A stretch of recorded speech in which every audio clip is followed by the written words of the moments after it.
radyo ko, radyo natin to. Ang istasyong tutulong sa'yo upang lumago ang kaalaman mo. Radyo Laguna, di ka pababayaan. Lalalago ang Laguna. Sulong edukalidad sa Laguna, angat ka.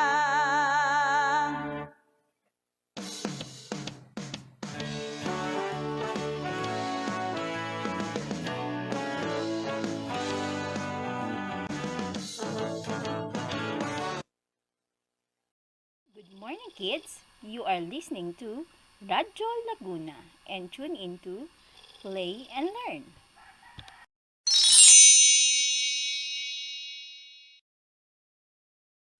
Hello, rise and shine, kids. Put your hands up and down, then shake it all around.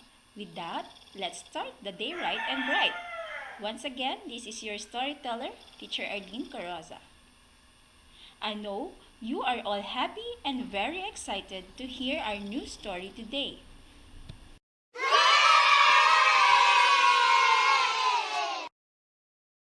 But before we start listening to the story, let me check if you are all sitting comfortably with proper ventilation and of course with a full tummy.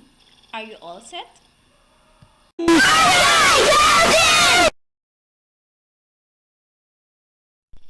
Very good.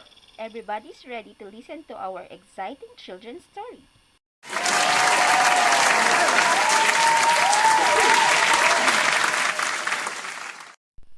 By the way, have you seen an ant or a grasshopper? Did you see them playing or working on the ground? Okay, this time I'll tell you a story about a hard-working ant and a very playful grasshopper. Let's see how they will survive the winter season and what lesson grasshopper will learn at the end of the story.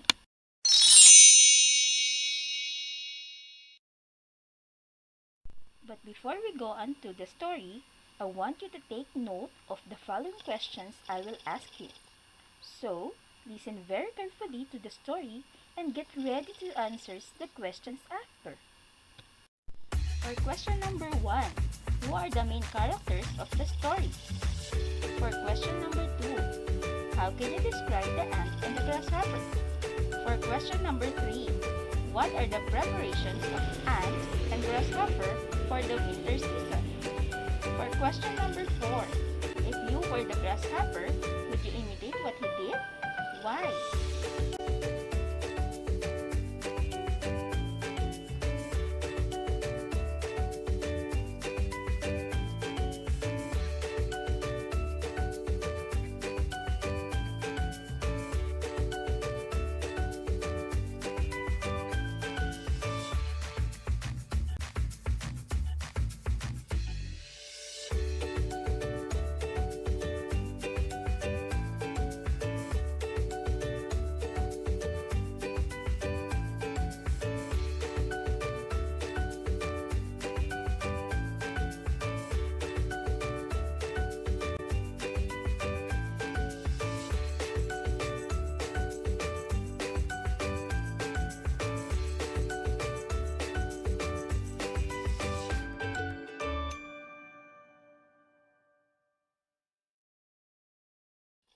Now that you have already written the comprehension questions, be ready to listen to the story.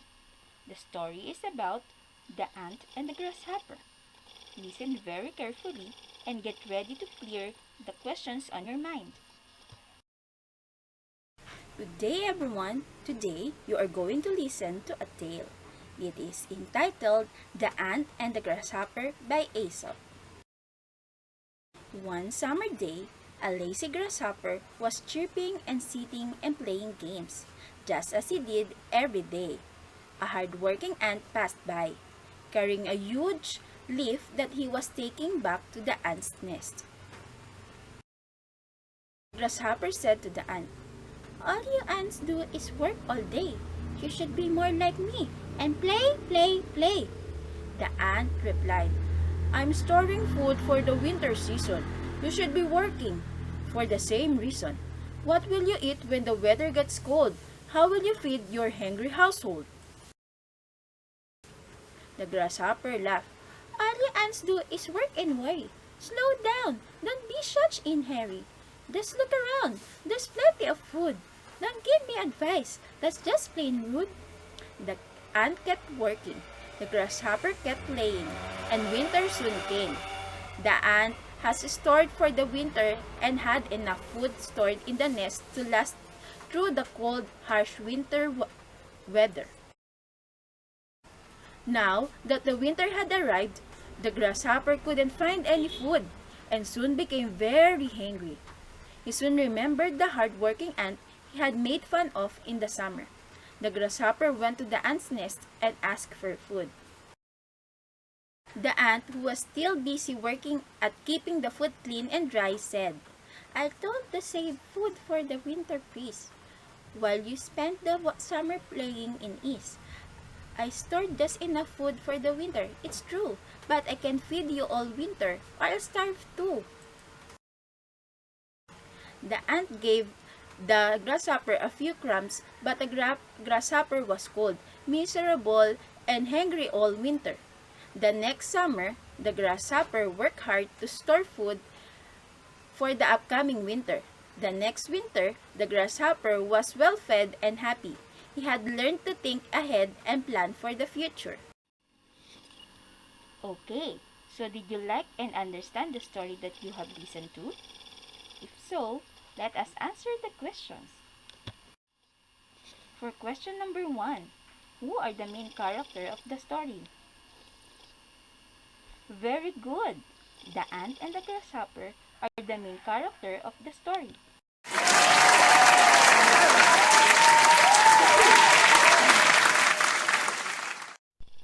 For question number 2, how can you describe the ant and grasshopper? Bravo! Ant is hardworking and grasshopper is very playful, laid back, and lazy.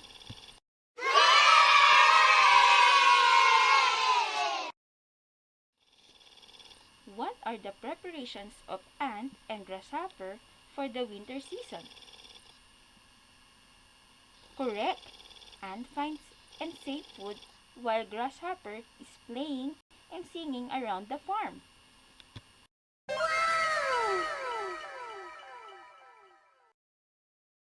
For question number 4, if you were the grasshopper, would you imitate what he did?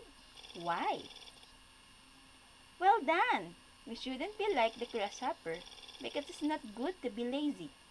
We must always prepare whenever disaster strikes.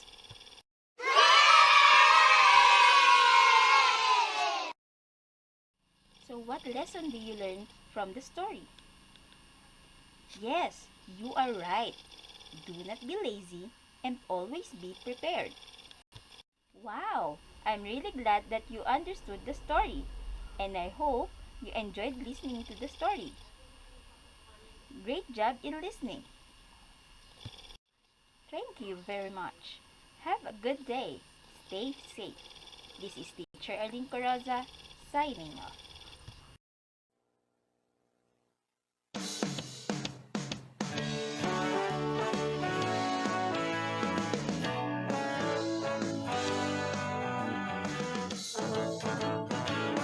Radyo mo, radyo ko, radyo natin to.